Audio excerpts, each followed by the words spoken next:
Hello everyone, welcome to my channel మరడాన్ ముచ్చట్లు. ఈరోజు మరొక మంచి హెల్దీ బ్రేక్ఫాస్ట్ రెసిపీతో మీ ముందుకు వచ్చాను. ఇది బ్రేక్ఫాస్ట్ అనే కాదు, డిన్నర్ అయినా లంచ్ అయినా ఎందులో అయినా హ్యాపీగా తీసుకోవచ్చు. తొందరగా బరువు తగ్గాలనుకునే వాళ్ళు ఇలాగా చెయ్యండి, చాలా త్వరగా బరువు తగ్గుతారనమాట. కొర్ర బియ్యంతో ఎన్నో రకాల రెసిపీస్ చేయొచ్చు అనమాట. పాయసం చేయొచ్చు, ఇడ్లీ చేయొచ్చు, ఉప్మా, ఇలాగా ఎన్నో రకాలు చేయొచ్చు అనమాట.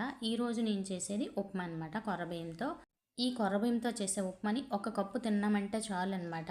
ఉదయం తింటే మధ్యాహ్నం వరకు మనకి ఆకలి అనేదే అనిపించదు. అందుకే త్వరగా బరువు తగ్గుతామన్నమాట.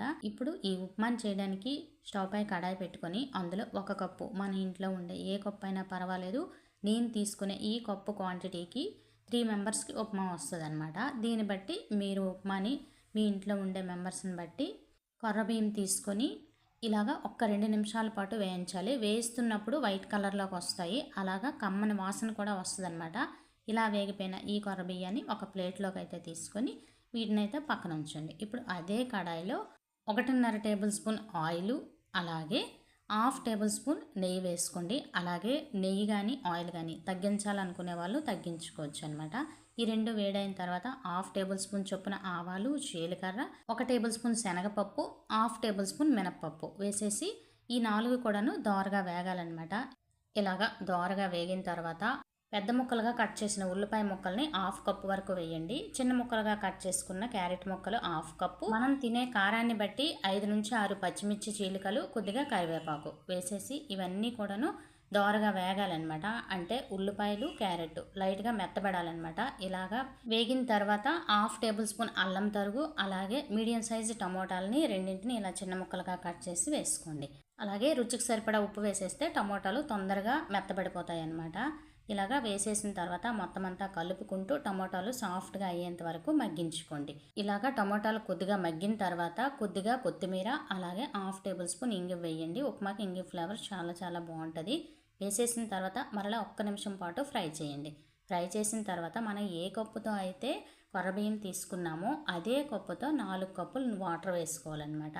కొర్ర బియ్యం కొంచెం లేటుగా ఉడుకుద్ది కాబట్టి వాటర్ ఎక్కువ తీసుకుంటుంది. అందుకే 4 కప్పుల వాటర్ అయితే పర్ఫెక్ట్గా సరిపోద్ది. మీకు ఇంకా కొంచెం మెత్తగా కావాలి అనుకుంటే, అంటే ముద్దలాగా కావాలి అనుకుంటే మరొక 1/2 కప్పు వాటర్ వేసేసి ఉప్పు చెక్ చేసుకొని కొద్దిగా ఉప్పు వేసేసి మరలా మొత్తం అంతా కలిపేసి మూత పెట్టండి. మూత పెట్టేసి వాటర్ అనేది బాయిలింగ్ అవ్వాలన్నమాట. ఇలాగా లైట్గా మరిగిన తర్వాత ఇందాక వేయించి పెట్టుకున్న కొర్ర బియ్యాన్ని వేసేయండి. కొర్ర బియ్యం వేస్తున్నప్పుడు గరిటతో కలపాల్సిన పని లేదు, ఎందుకంటే కొర్ర బియ్యం ఉండలు కట్టదనమాట. ఇలాగ మొత్తం అన్నీ వేసేసిన తర్వాత ఒక్కసారి అంతా కలపండి. కలిపిన తర్వాత మూత పెట్టేయండి. మూత పెట్టేసి సిమ్లోనే ఉడికించుకోవాలన్నమాట. మంటని ఎక్కువ పెట్టొద్దు. ఉడికించుకొని ఒక 5 నిమిషాల పాటు ఉంచామంటే ఇలా కాస్త దగ్గర పడుద్ది. ఇలాగ మధ్య మధ్యలో కలుపుకొని మూత పెట్టుకోండి. మూత పెట్టుకొని చూస్తున్నారా, ఫైనల్గా నాకైతే 15 మినిట్స్ పట్టిందనమాట. 15 మినిట్స్కి చక్కగా ఉడికిపోయింది. ఇప్పుడు మనం కొర్రబియ్యం ఉడికాయో లేదని కూడాను చెక్ చేసుకోవచ్చు. కొంచెం కొర్రబియ్యం తీసుకొని ఇలా నొక్కు చూస్తే మెత్తగా అయిపోతే ఉడికిపోయినట్లు. ఒకవేళ మీకు ఉడకలేదే అనిపిస్తే పైనుంచి కొంచెం వాటర్ని స్ప్రింకిల్ చేసేసి మరలా మూత పెట్టేసి ఉడికించుకోండి. చక్కగా ఉడికిపోద్ది అనమాట.